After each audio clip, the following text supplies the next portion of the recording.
Anda masih bersama kami di Buletin Sumatera Utara. Pemirsa, Partai Nasdem akan mengajukan gugatan ke Mahkamah Konstitusi terkait dengan hasil pemilihan legislatif di 6 daerah pemilihan. Saat ini, tim kuasa hukum Nasdem tengah mempersiapkan persyaratan dan berkas gugatan. Tim hukum Partai Nasdem menyebut terdapat sejumlah dugaan pelanggaran pelaksanaan pemilu yang ditemukan Nasdem di berbagai daerah.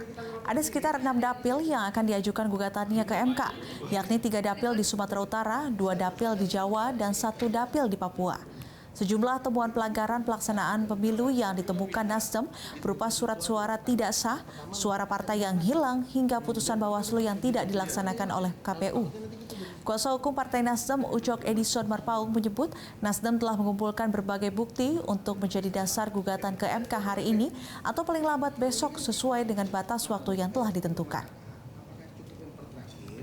Sedangkan yang pertama itulah benar-benar disahkan partai kita. Aturan MK perubahan. Kita menggugat perselisihan hasil pemilihan umum DPRD dan DPRD provinsi kabupaten kota, dan itu sudah sedikitnya ada 17 provinsi yang melapor ke kita dan Partai Nasdem telah membentuk namanya tim sengketa hukum Partai Nasdem, dan ini persiapannya rencananya kita akan masukkan besok ke Mahkamah Konstitusi.